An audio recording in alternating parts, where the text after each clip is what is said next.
Disclaimer. I'm not J.K. Rowling. Unless I'm under polyjuice. Ha! Fooled ya! Or not. Chapter 83. Harry didn't understand what was going on. Everything seemed like a blur from the moment he touched the portkey. He felt exhausted, his scar still burned, and every muscle in his body was aching. He was sure he didn't have the strength to stand. He heard footsteps, screams, and a bustle of activity around him. He screwed his eyes shut against the noise and thrashed when hands were laid on him. Harry, it's all right, you're safe. He barely heard the words as he felt his hands pried off of the handle of the Triwizard Cup and Cedric's good wrist. Harry! He opened his eyes and immediately wished he hadn't. He was soaked in blood. He looked like he had bathed in it. He didn't remember the blood being there before. He tried to pat himself down and find the wound, but he couldn't feel one on his own body. He looked around and was nearly sick. Cedric's entire right leg was missing, the one that had been crushed under the headstone. Shreds of torn flesh trailed from his hips. Dumbledore, Madame Pomfrey, and Professor Snape were tending to him, trying to stop the bleeding and forcing potions down his throat. "Cedric!" Harry cried. Stay back! Someone yelled, but not at him. "This boy needs to go to St. Mungo's now!" "Harry!" He saw black hair in the corner of his eye and found Sirius standing over him. "Cedric!" Harry moaned. I killed him!" God, there was so much blood. What did he say?" "Shh! Harry, Cedric's alive. The wound's fresh. They can save him." My boy! What happened to my boy?" Leg, help!" "We're trying, Potter," Madame Pomfrey's voice snapped. "What happened?" Leg crushed under a rock," Harry stammered. "Ah, portkey accident! It was a portkey accident!" Sirius said loudly, as if to clear up any confusion in the crowd. Harry groaned again, but to his surprise his headache was starting to go away, though he still hurt all over. "Harry, what is it?" Sirius asked again. "Voldemort," Harry slurred. His mind sharpened as he remembered. "Dumbledore!" he called. "Professor Voldemort! He's back!" Dumbledore acknowledged him with only a nod. "Sirius, Remus, take Harry to the hospital wing," he said. "Find Professor Sprout to help him if she can. I will speak with him as soon as I know Cedric is safe." "Right. Come on, pup. Can you walk?" Harry groaned, but he nodded. Remus swooped in to support his other arm, and they half carried him back to the castle. He heard his friends calling behind him, but he was too far ahead of them to reply. In the hospital wing, Sirius laid Harry down on a bed and tried to scourgify the blood off. Harry wanted nothing more than to go to sleep just then and hope this was some horrible nightmare, but he knew in his gut it wasn't. And he had to warn Dumbledore. Remus found Professor Sprout, who wasn't happy about the situation. "Oh, bother! I'm a teacher, not a healer," she said as she attempted to diagnose him. "Where do you hurt, Mr. Potter?" "Everywhere," he groaned. At least he could speak straight at this point. "Merlin, what got you? Something in the maze?" Harry shook his head. "No, I wasn't hurt too bad in the maze. It was Voldemort." Professor Sprout screamed and botched her next spell, showering Harry with sparks. "Harry, what did he do?" Remus said, fearing the answer. "Cruciatus." Sirius hissed loudly and started growling a string of curses. Remus paled. "Bloody hell," the werewolf said. He started rummaging through the cabinets for himself. "I'm so sorry, Harry. There ought to be something in here. Unfortunately, all you can do is sleep it off. Here, dreamless sleep potion." "No, wait," Harry insisted. "I need to warn Dumbledore. Voldemort's back." "He knows, Harry," Sirius said. "It can wait." "I saw Barty Crouch," he continued, "and I think Moody's in trouble." "Moody? What about him?" But before Harry could answer, the flue roared to life, making everyone jump, and Dumbledore stepped out of it. Just as suddenly, Fawkes flew from the door of the infirmary and landed on his shoulder. "Professor!" Harry gasped. "Is Cedric—" "He is with the healers, Harry. He was in very bad shape, but I am confident he will survive. He was very lucky we were on the scene when the portkey dropped him." Harry sighed with relief. The portkey mess hadn't killed him after all. Now, Harry, this is important, Dumbledore continued. I need to know what happened after you and Mr. Diggory entered the vault. We are missing far too many pieces of the story. Can't we leave that till morning, Albus? Sirius cut in. Dumbledore didn't answer him directly, and instead turned back to Harry. Harry, I know you had already faced more tonight than we had any right to ask of you, and you have shown bravery beyond anything we expected. But it will make it no less painful for delaying talking about it. And you may know things that we must act upon at once. So I will ask you to show courage one more time, and tell us what happened. Fawkes flew over and perched on the head of Harry's bed and trilled a warm note. Harry felt strengthened, and with a deep breath he began his tale. He spoke distantly, trying not to get swept up in the emotions. He began from when he and Cedric grabbed the cup at the same time, and described the duel and that horrid ritual in as much detail as he could remember. Sirius beamed when he explained how he had saved Cedric with Hermione's eyelash-curling hex, even though he was horrified at his godson getting mixed up in a fight like that. Oddly, Dumbledore nodded in agreement when Harry mentioned Barty Crouch Jr. was there, while Sirius and Remus were shocked. But the headmaster was surprised when Harry informed him that Bertha Jorkins was still alive, and he showed a flash of understanding when Harry mentioned that Crouch Jr. had Moody's peg leg. When he explained how Barty had taken his blood for the ritual, all three of them were properly horrified, Dumbledore most of all, though Dumbledore quickly recovered. "So Voldemort has overcome that particular barrier," he said. "We will adapt." The hardest part was when Harry had to tell about the spirits of his parents emerging from Voldemort's wand. Sirius and Remus both looked like they might faint at that point. Yet Dumbledore, who always seemed to have an explanation for everything, had this one figured out too. It was an obscure effect of their wands being brothers, having feathers from the same phoenix, who happened to be Fawkes. That was a few too many coincidences for Harry's liking. At that point Harry's voice gave out, and Sirius and Remus looked equally distraught, so Dumbledore excused himself. "I will say it again, Harry," he told him. "You have shown bravery equal to those who gave their lives in the last war, when Voldemort was at the height of his powers. Rest for now, Harry. But I have something to attend to, and when I return, I hope you can help me tie up a few of the remaining loose ends for the past year." Harry nodded numbly, and Dumbledore took his leave. He laid back on the bed, not quite sleeping. Neither Sirius nor Remus spoke. It was a few minutes later that a large group of people made their entrance into the infirmary. Dumbledore was back, accompanied by Madame Pomfrey, Professors McGonagall and Snape, and Winky. Of course, Harry remembered, she had been the Crouch's elf. But the real surprise was that Dumbledore was levitating Professor Moody in front of him, his eye and his leg both missing. "Professor Moody?" Harry said, blinking back to full attention. "What happened to him?" Sirius said. "Someone attack him here in the school?" "No, Sirius, I think we will find that Alastor was attacked the 31st of August last. I found him at the bottom of his own trunk in his office, with a large cache of Polyjuice Potion in one of the other compartments." "Polyjuice Potion?" Harry asked. "It lets you take on the appearance of another person," Remus said. "Indeed, I'm afraid you have never met the real Alastor Moody, Harry," Dumbledore agreed. "With your story in hand, the answer is clear. For the entire year, Professor Moody was impersonated by Barty Crouch Jr., an agent of Voldemort. It was Crouch Jr. who placed your name in the Goblet of Fire, Crouch Jr. who imperioused Victor Crumb to ensure you won the third task, and Crouch Jr. who turned the Triwizard Cup into a portkey." "He tried to help me with the other tasks too," Harry said in understanding, "but I was listening to Hermione instead." "So it wasn't Karkaroff," Sirius mused. "I thought for sure it was him or one of his students." Dumbledore shook his head. "Karkaroff told the court all he knew in exchange for his freedom. He fears Voldemort too much to have had a hand in resurrecting him. Indeed, he vanished as soon as his dark mark returned. I suspect he has run for it. 2 questions remain, however. How did Crouch Jr. escape from Azkaban? And where is Barty Crouch Sr.? I was hoping that between you, Harry, Professor Moody, and Winky here, we may be able to answer them."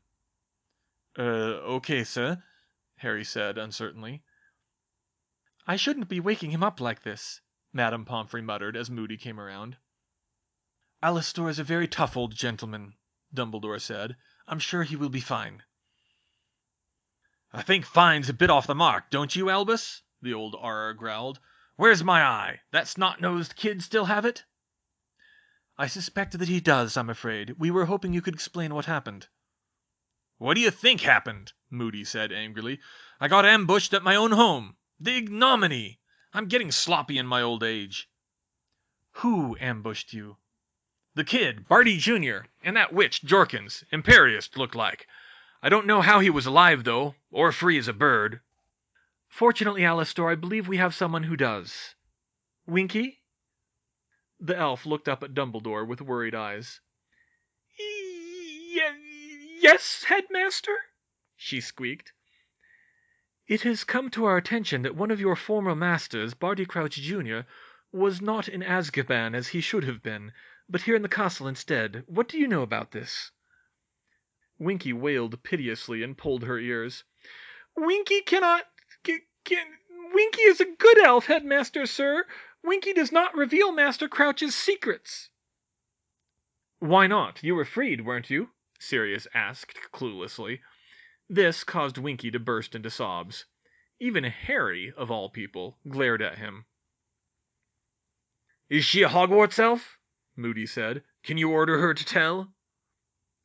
I could, Alastor, but I would rather not, Dumbledore said. She has never fully accepted the binding magic of the castle. I fear trying to force her could do her irreparable harm. This is preposterous! Harry jumped as Snape stepped out of the shadows. He had nearly forgotten he was there. I'll just dose the creature with a veritaserum.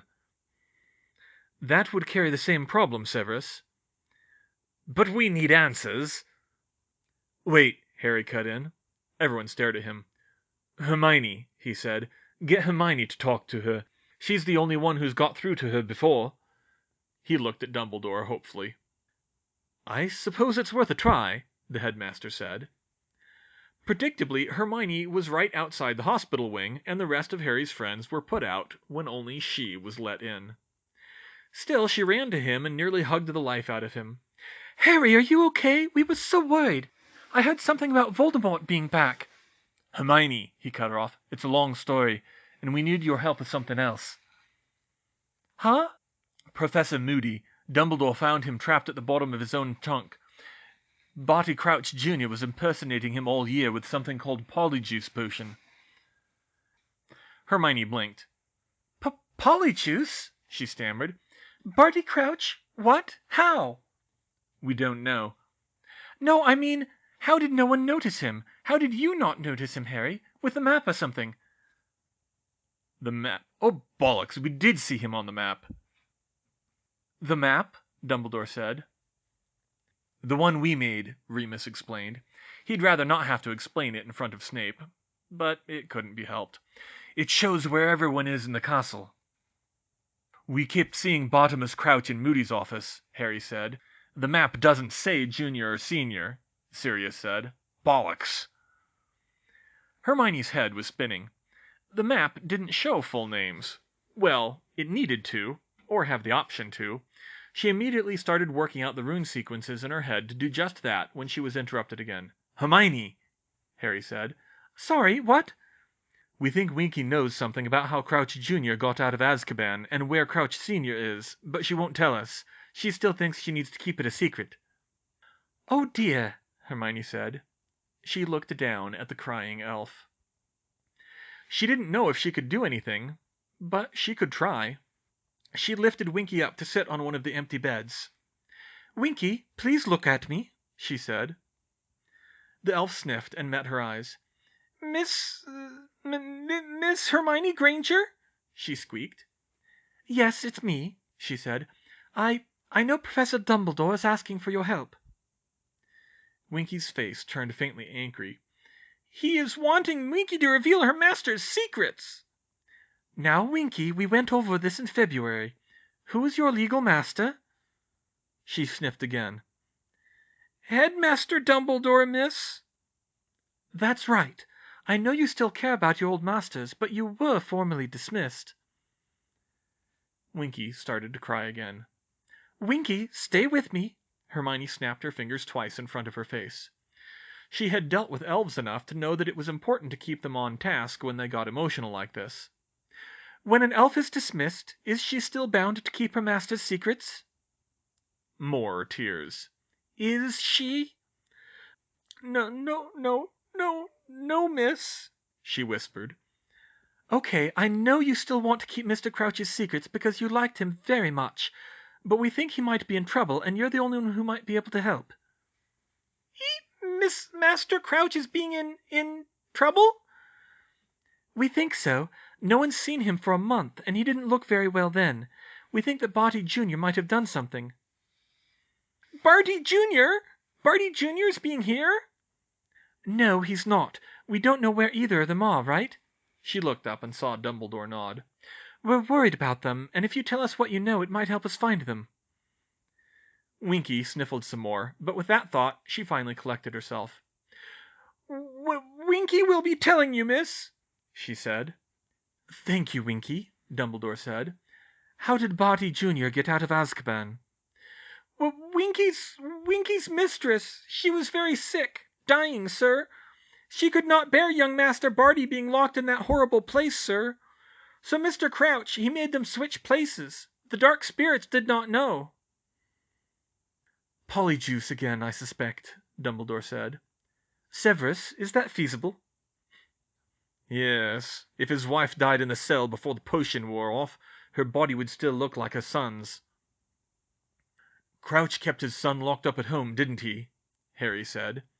The others gave him an inquiring look. Voldemort said he was barred by a hypocrite of a father. Winky squealed in horror at Voldemort's name, but Hermione grabbed her and held her still. Yes, Master Crouch held young Master Barty in his house, she said. Master Crouch kept Master Barty locked up for many years, sirs. Winky didn't like it. Winky was ordered to help. Winky asked Master Crouch to be nicer to Master Barty.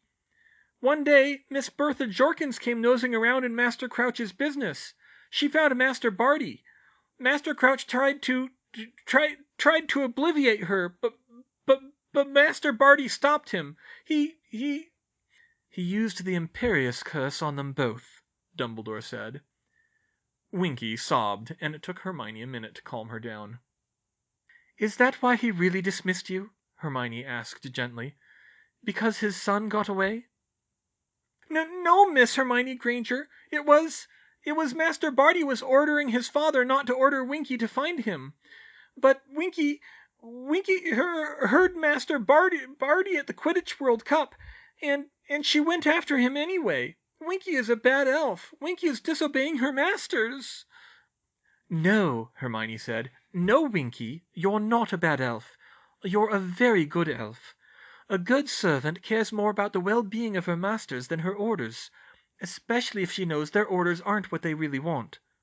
Winky looked back up at her in confusion. It sounds like Mr. Crouch only dismissed you because he was imperious, she continued. He wouldn't have done it if he was in his right mind, so it wasn't your fault. That was some consolation, in Hermione's mind. Crouch Sr. was a bastard in a lot of other ways, but at least Winky now knew his firing her hadn't been malicious. So Voldemort got to Bertha Jorkins through Crouch Jr., Dumbledore filled in the gaps. And it was Crouch Jr. who cast the Dark Mark at the World Cup. That still leaves the question of what happened to Crouch Sr. Winky, do you know anything?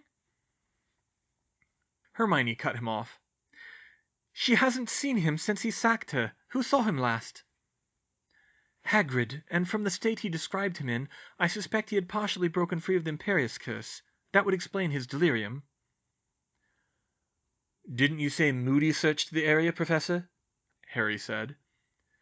Dumbledore paled. I did, and that would in actuality have been Crouch Jr. In that case, it's probably too late for him, Snape said.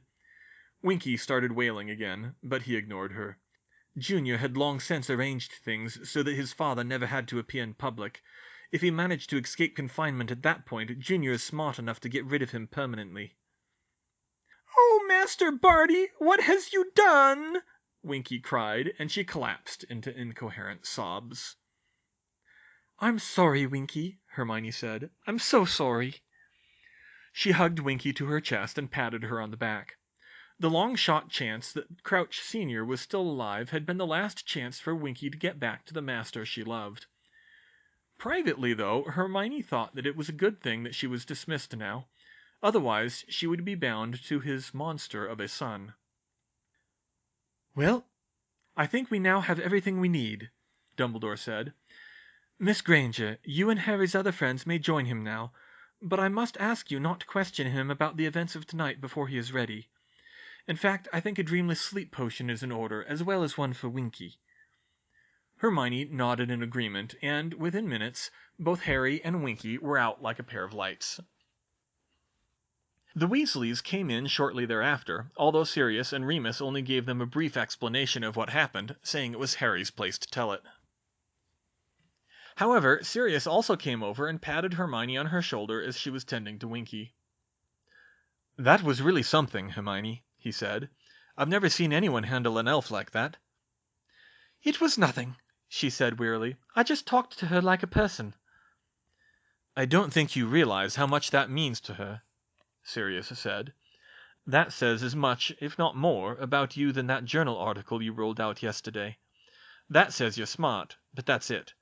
This is much different. If you want to know what a person's like, take a good look at how she treats her inferiors, not her equals." Diggory remembered nothing about his duel with Crouch Jr., if that's who it was. Harry awoke to the sound of raised voices outside the infirmary. "Was in no condition to be interviewed in the first place." Harry was sure he hadn't been asleep very long, despite the potion.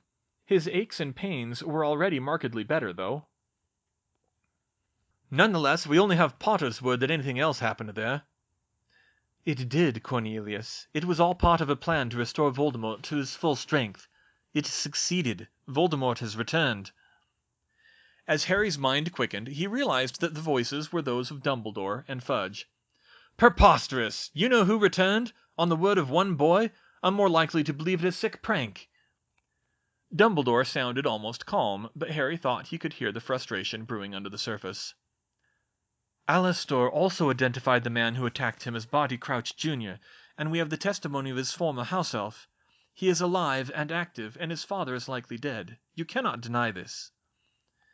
Fudge huffed. "On Mad Eye's word I can accept that, Dumbledore, but I will not incite a panic on the word of a boy who is known to be emotionally disturbed." That was too much for Harry.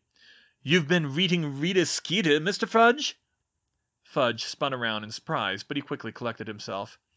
"And if I have, Mr. Potter," he replied sternly, "do you deny that you're a Parselmouth?" "No, but and do you deny that you've been having funny turns all over the place?" "They weren't funny turns." "Headaches, nightmares, possibly even hallucinations?" "They weren't hallucinations. I saw Voldemort come back, and I have the marks to prove it." He rolled back his sleeve to reveal the recently healed cut in his arm, one that had already scarred noticeably. "All I see," Fed said imperiously, "is a boy with a cut he could have gotten anywhere, and an old man seeking to exploit his ravings to his own ends." "How dare you!" Harry jumped. It was Professor McGonagall. "How dare you speak to the headmaster that way, Minister? Hasn't it been his advice you've relied on since you entered office? Has he ever steered you wrong?" "I won't pretend to know why you're doing this, Dumbledore," Fudge said, "but I will not accept such a claim without evidence, and neither will the Wizengamot." "You want evidence?" a deep voice growled. Harry was even more surprised to hear this outburst coming from Snape, going straight to his "I will see you expelled" voice. "Here's your evidence." He yanked back his left sleeve and laid his arm bare to the room. "The Dark Mark. Every Death Eater has this sign branded into his arm by the Dark Lord. It's been red and faded these last 13 years, and now it's burnt black again. Why do you think Karkaroff fled? Why don't you ask the Aurors in Azkaban if Bellatrix Lestrange is celebrating?" Fudge stared for just a few seconds before his ironclad denial kicked in again. "I don't know what you and your staff are playing at, Dumbledore, but I've had enough of it. I'll be contacting you soon about the proper operation of this school. Good evening." He drew a bag from his robes and walked to Harry's bedside. "Here, Mr. Potter." Your share of the winnings, 500 gallons. We would have had a presentation ceremony, but Diggory won't be out of the hospital for a while." He turned and stalked out without another word. Everyone stared as he left. Harry looked around the infirmary and saw that Sirius, Remus, Hermione, and all 5 Weasleys in the castle were still there. Everyone was too shocked to speak, at both the disrespect and at the flat-out denial. His word alone, Harry could accept, might not be enough, even as famous as he was, but he really thought Snape's dark mark would get him. "Chamberlain," Hermione said. "Textbook Chamberlain." Only about half the room knew what she was talking about. "I'd like to land just one good hex on that man," she thought. "A not unreasonable comparison, Miss Granger," Dumbledore agreed. "Albus, what will we do?" McGonagall asked worriedly. "What can we do?" "The same that we would have done anyway, Minerva. Only now we will not have the support we hoped for. We will need to find like-minded people at the Ministry to aid us, but we will need to do it discreetly. Fudge will suspect me of interfering. Without the Ministry to oppose him, Voldemort will be free to recruit Death Eaters and dark creatures both here and abroad. Werewolves, giants, vampires, hags, dementors, and others. We must head him off as best we can." "Dementors, as in the monsters who are guarding the other Death Eaters?" Hermione said, not even trying to mask her hatred of the things. "Very astute, Miss Granger. I have said for decades that Azkaban is vulnerable with them guarding it. Unfortunately, there is nothing we can do about that. But while you are here, I would like you to relay a personal invitation to Madame Maxime to meet me in my office tonight as soon as she is able." Hermione was surprised, but she agreed. "Minerva, summon Hagrid to my office as well. William, I trust I can rely on your father?" Bill nodded. "Sirius, please contact the old crowd. Remus, I must ask you to begin putting out feelers. You know of whom I speak. Severus, if you can do so without being noticed, I want you to check the wards at Privet Drive. I do not know how they will be affected by Voldemort's resurrection. And as for the rest, if you are prepared—" "I am." "Then good luck." And quick as a wink, all of the adults in the room except for Madame Pomfrey were gone, although Sirius gave Harry a quick, "I'll see you soon, pup, and take the rest of that potion." Hermione leaned against the windowsill, weary to the point of falling asleep on her feet. She needed to track down Madame Maxime, and even that seemed like a massive imposition at the moment. It was her indignation at Fudge that really got to her. It felt like one too many things to deal with tonight. She was shocked back to awareness, though, when she saw a large, rather fat beetle crawling on the windowsill, one with oddly curled antennae and, if she watched closely, jeweled markings on its head. Hermione went very still and slowly reached her hand into the pocket of her robes. "I don't want the money," Harry said. "It ought to go to Cedric. He'll need it more than I will." "It wasn't your fault, Harry," Ginny said by his side. Hermione worked one-handed, showing no reaction, still casually gazing out at the room. "I know, I did try to beat him," Harry admitted, "but it was still me Voldemort was after. And I shouldn't have been in the tournament in the first place. I never would have gotten anywhere without Hermione." "Hey, Hermione, maybe you should take it," Ginny said with a grin. "Ginny, I couldn't," she said. She almost had it. "I may have invented the spells, but Harry's the one who used them so well." Harry smiled just a little. "I hexed Voldemort in the face for you," he said. "Really?" she said brightly. "What spell?" "Lumos Ardens. It was the only thing quick enough to get past him." "Glad I could keep up my perfect record, I think." She had it. She turned as if to gaze out at the grounds, slowly brought up her hand, and slam! She had her. Hermione slid the jam jar she always carried off the windowsill and clapped on the special lid she'd prepared, punched with air holes, trapping the beetle inside. The rest of the room jumped. "Sorry," she said. "Slipped for a moment. I'd better go find Madame Maxime." Hiding the jar in her pocket again, she made a quick exit from the room. Once she was out of sight, she looked at it once more. "Hello, Rita," she said with a wicked grin. The beetle went nuts. It scrambled around for a few seconds, and then, so quick you would miss it if you blinked, it seemed to expand, but its shell instantly bounced off the walls of the jar on all sides, and it shrank back to normal size. It rubbed its head with a foreleg comically. Hermione had, of course, researched what happens if an animagus is confined in a small space. she said, wagging a finger at the beetle. I charmed the jar unbreakable. You'll get out when I say so. But don't worry, I had Mom and Dad send me a field guide to insects of Great Britain, so I can probably figure out what you eat. Dumbledore returned to the hospital wing the following morning, just when Hermione, Ron, and Ginny stopped by to visit. Sirius was back too. Dumbledore and Sirius both looked very unhappy. "Professor, what's going on?" Harry said. "Is Cedric all right?" Hermione asked worriedly. "Did something happen to him?" "Peace, Harry, Miss Granger," Dumbledore said. "I assure you that Mr. Diggory is still alive, and is out of danger. He will recover for the most part." Hermione didn't like the sound of that. "For the most part, Professor?" she asked. "I'm afraid that in addition to his leg, Mr. Diggory's wand arm was beyond repair, even with magic. The healers had to remove it." Hermione gasped. She hadn't realized it was that bad. Well, she had certainly feared for his life, but it somehow felt more real that way. For all the danger and destruction she had seen over the last 4 years, some part of her was still used to the storybook endings where everyone either fully recovered or, very rarely, died. But real life wasn't so kind, and it often left scars that went a lot deeper than a lightning bolt. "However, Harry, I'm afraid I have some unfortunate news for you as well," Dumbledore continued. Harry felt a weight in his stomach. Somehow he already knew where this was going. "What is it, sir?" "I was relieved to find that the wards at your relative's house on Privet Drive are still functional, despite Voldemort taking your blood. This is because they are intent-based, keeping out those who mean you or your relatives harm, rather than Voldemort personally. As such, the safest place for you to stay with Voldemort on the loose again is back with them," Harry said. "I'm afraid so." "Are you serious?" Hermione snapped. "You know how they treat him. They'll resent him a lot more if he's stuck with them for the whole summer again. Sorry, Harry." "We're hoping it won't be the entire summer," Sirius said. "Harry, we're going to work on setting up another safe house. I can't tell you where yet, but we're going to try to have it ready before your birthday, so we can come get you when it is." "Oh," Harry said. "Well, I guess that's not so bad." "I'm glad you understand, Harry," Dumbledore said. "I do regret that we could not make more pleasant arrangements. Now, if you'll excuse me, I must find Miss Chang and break the news to her before breakfast. Harry, I believe under the circumstances you will be ready to attend."